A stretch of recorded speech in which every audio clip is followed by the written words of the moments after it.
Hello and welcome to Leadership Within. I'm your host, Vanessa, and I'm joined by the amazing...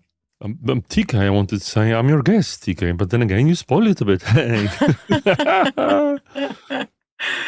So today we wanted to talk to you about culture and some of the cultures that we grow up in shape us. And this notion of an ask versus a guess culture. And it's come up recently with clients, but it's also triggered something in myself. Like I've really started to notice what my own communication style, the default one can be. All right. So I'd love us to explore that because it definitely has an impact on leadership and the safety that we create and the performance that we also create. It does sound absolutely intriguing, but I don't want to guess what the guess and ask cultures are. Yeah, so probably it's best if I give you an example. Well, I'm asking for one. This came up for me weirdly enough, it came up in supervision originally, where I was talking about a situation and describing how someone was speaking to me, but they weren't really saying anything. And I was having to do a lot of filling in the blanks and kind of doing a lot of guesswork. Yep. And my supervisor said to me, had I heard of this ask versus guess culture? And I was like, no. And, what she was saying is that some of us come from a place where it's okay to ask for things. We just ask. It doesn't matter if we get a no, we just move on. Whereas others of us are less comfortable with this and we're told not to be rude or, not to be too forward. And we therefore make hints. And it got me thinking about this time where I worked for a leader who was quite sensitive and a little bit emotionally up and down. And so I would find myself like, before I'd go in to ask for something or to raise something, the first thing I would do is kind of like check out what were the vibes, like was she giving off vibes that she was open to conversation? Safety check. Yeah, and often what I would do is I'd get in really early before anyone else was there because I knew that her mood would be kind of normally okay. And then I would put feelers out. So I would drop hints like, particularly if I wanted to do some development, I'd say, I heard this amazing thing, amazing course and kind of leave it. And so in fairness, I was probably doing an awful lot of that, kind of just hinting at things and making her do the work and just hoping that she'd pick up on it. So I was curious, what's familiar to you, TK? Well, I guess I also want to play it safe more often than not, right? It feels like a non-committal move if we're putting the feelers out, if we're guessing. I worked with a person, one of my clients, and he said that, we need to learn how to communicate without words, which essentially means I need to guess and read his mind. Which I have, by the way, learned to great success, not to, be overconfident in that. But this is what I guess he expected. What I want to say is the fact that with that particular person, a situation was that it was incredibly busy. And I just felt like asking was intruding. Much better, and actually it brought me some success working with him, to try to understand and build a mental model to guess and not to put myself out as this interrupter, as someone that requires special attention to answer a question that I might as well figure out myself. Now, to be honest, I will admit it's me playing it safe. It's me actually, making assumptions and guesses, as you said, putting the feelers out or actually taking a safer route rather than standing up and asking the question to know what you want to know. Yeah, and it sounds like it's a lot of work. It might not be work per se, but it's definitely stepping out of your zone of as people say, comfort, Mm, over the edge, right? It's mm, like doing something that you might not feel like doing. If the person with the perceived authority, the boss or the client, is making the first step, well, it's like you're being led. mm. We're It's, being led, yeah. it's fascinating, isn't it? I'm racking through my head all the conversations I've had with different people this week, and I was thinking of different examples where actually clients. So I had this one client who was kind of talking about changes in their organization and the uncertainty that that brought, and that they were hinting at that they were ready for their next move, but they didn't really know what that was, and it needed to be a certain package and etc. And Yes. something in me just felt they're bored. Like, and Okay. I just blurted it. I said, I'm getting a sense, of boredom here. What shows up? And they go, oh my God, yeah, I'm so bored.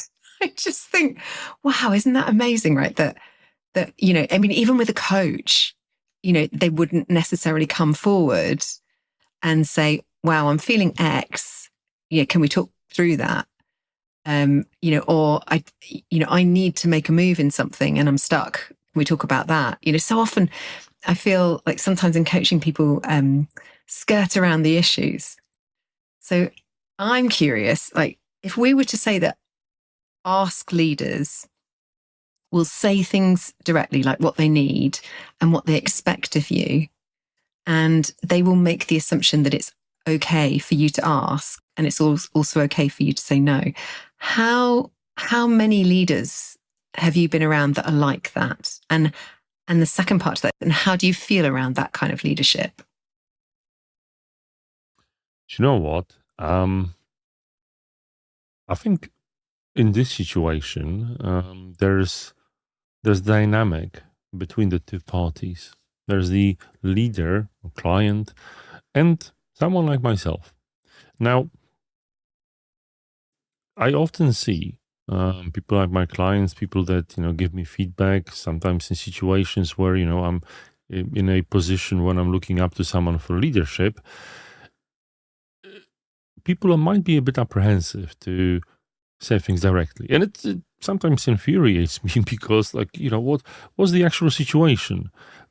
Maybe it's my difficulty that I do not exude the atmosphere, the vibe of like, oh yeah, I'm going to accept it with love, which I actually do, and I do my best to constantly seek and accept feedback, even though my first instinct might be to resist. Quite often, you might hear me saying, "Well, no, no, no, no, no, please, I want to accept your wisdom, right? I want to know."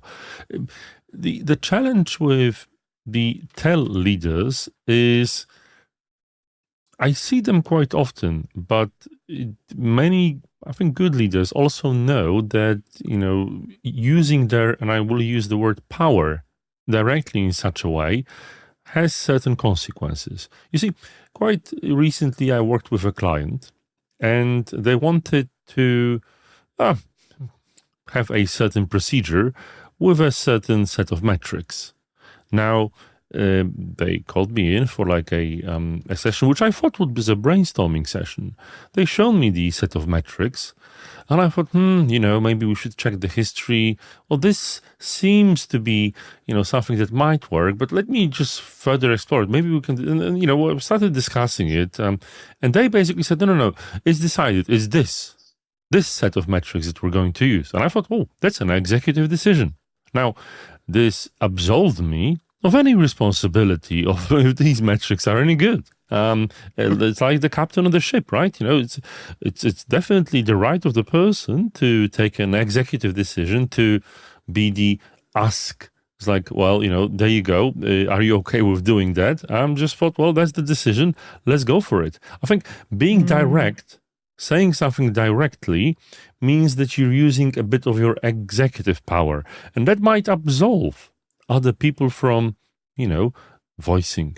But mm, if you were approaching things in this rather less direct manner of guessing, chances are people might say something that they really think. The challenge is, obviously, it has adverse consequences, as I'm sure you know. Yeah.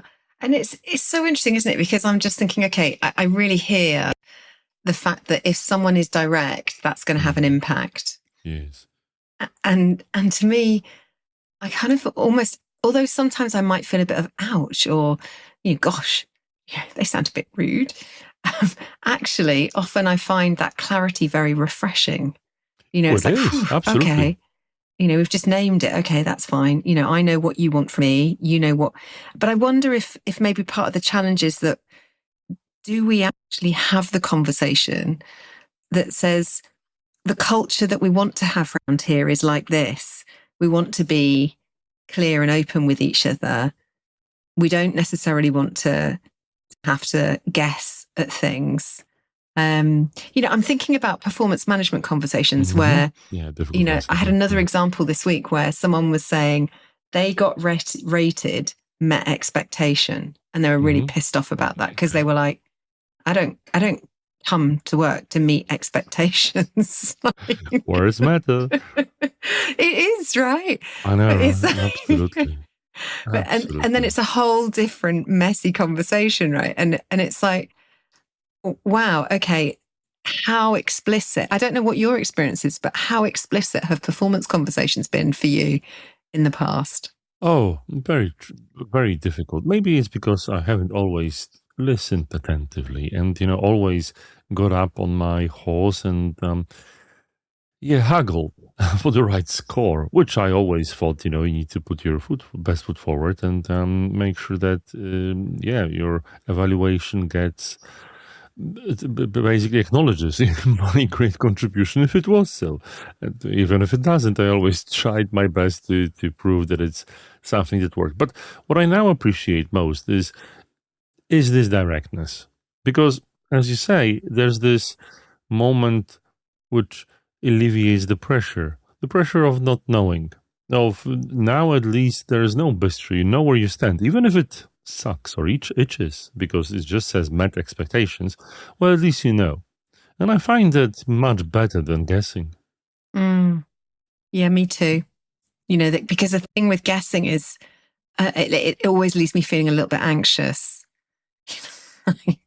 And yet we do so, right? Yet we don't want to. So there's this dichotomy where we don't want to ask because it feels anxious because we're afraid of the answer. Yet we want to know the answer. We want it to be the way we want it. Now there's this obvious dance that we have to figure out what the other person thinks. Yeah, I also think so. I was thinking I had an example where someone said to me recently, what is it that you want for your next move or your career or whatever? And I couldn't actually answer it. And I think when someone throws me a question like that, I'm actually a really slow processor. And I'm also someone that I respond quite emotionally to things. Like I've got a strong felt sense, and I if I make decisions from my head, they don't tend to be the best decisions. Whereas if I can let my body respond and be clear, like, oh yeah, that feels like a really hell yes, or oh, I'm not so sure about that one, I'm much better. But I didn't communicate that to the person. Instead, I just said, yeah, I don't really know. Which is a bit vague, isn't it, and unhelpful. And it's really interesting. That's what you wanted to say, and that's what you didn't know at the time. But it's interesting, isn't it? Because I think there's that authority piece for me that now I intend to go back to that person and say, you know what, when you asked me that question 6 weeks ago, I really was clueless, and actually now I've got a much clearer insight as to what that would look like. Would you like to chat about that? Well, that's great that you're doing that, but I guess, we have to think about this question sounds amazing, right? We see that all over slides and all over, management development programs that you have to ask these powerful questions. But rarely anyone thinks about what about the other side? Are people able to answer them on the spot? I was like, that's BS, right?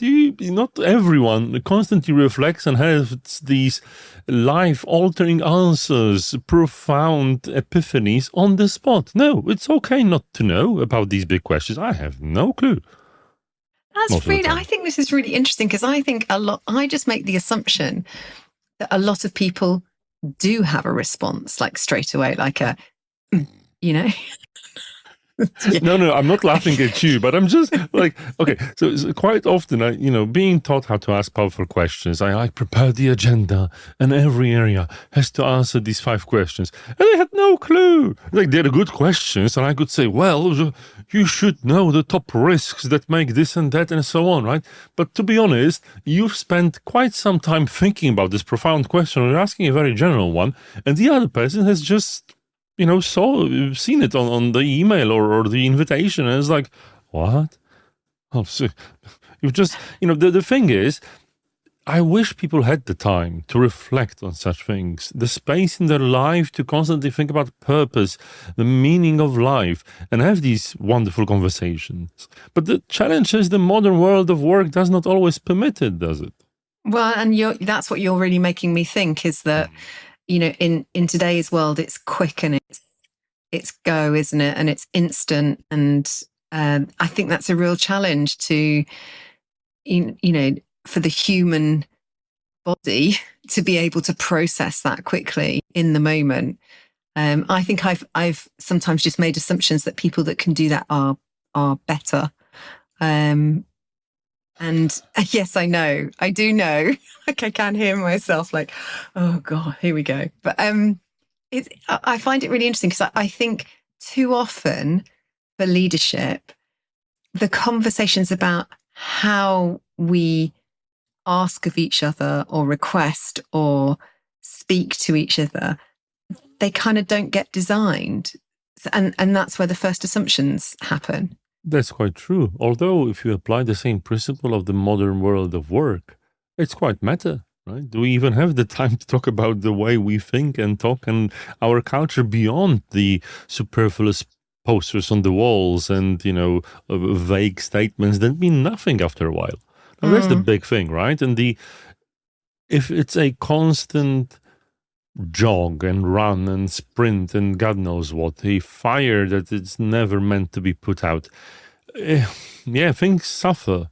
And the simple truth is, this essence of humanity is not always first on our mind. Yeah. It's, I just noticed this desire for, slow down. Oh, there's plenty in me at my current situation, but at the end, I know that. Well, that's the modern way of things, right? I'm making a choice to be in an environment with my current client to work at a high pace. Yes, but then again, I want to also see myself that I can achieve such high pace. Quite recently, I had a situation when, we've managed to put a change in.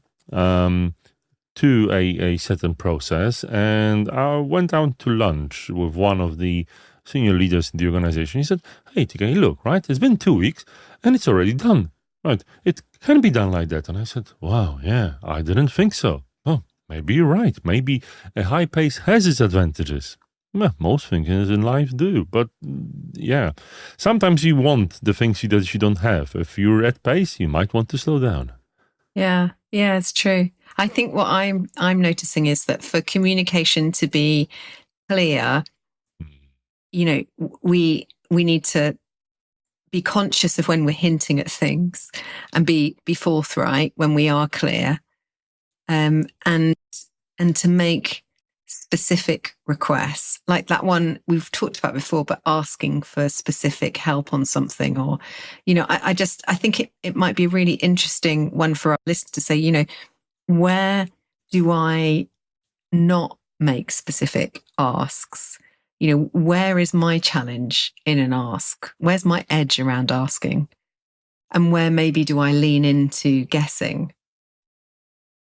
Difficult one, isn't it? Right? Yeah. And find the time to reflect on that, to actually, be honest with yourself. As I'm actually hearing your questions, thinking about the situations this very week where I have been afraid to ask directly and resorted to guessing. So, given that, right, if you think there was a situation where you did it, what's the learning that you would share with our listeners? Like, so that the next time you maybe do something different. Well, just speaking about the profound questions to be answered on the spot. Haha. Um, Notice this. I think the one thing is to notice that you've done it and forgive yourself because you can't Yeah. change the past. It happened. There was a certain reason for why that happened. It's okay. You're human, right? I'm sure many of our listeners are great performers, wonderful, valuable human beings. But we can't be perfect all the time. And thus, if we want to get better, if we want to live a full life and work, a more valuable work, I think it's important just to reflect, forgive ourselves, and see how we can improve. Mm. And I would probably add to that I notice sometimes when I'm avoiding an ask, it's because I've got a story in my head that I don't want to be presumptuous or rude, or, I'm imagining how I might be perceived. And I think if you notice those stories, maybe just asking yourself, is that true? Because often I know for me, it's not. It's just a fear. Yeah. So thank you for listening to us. Thank you. And we look forward to seeing you again soon. Bye bye.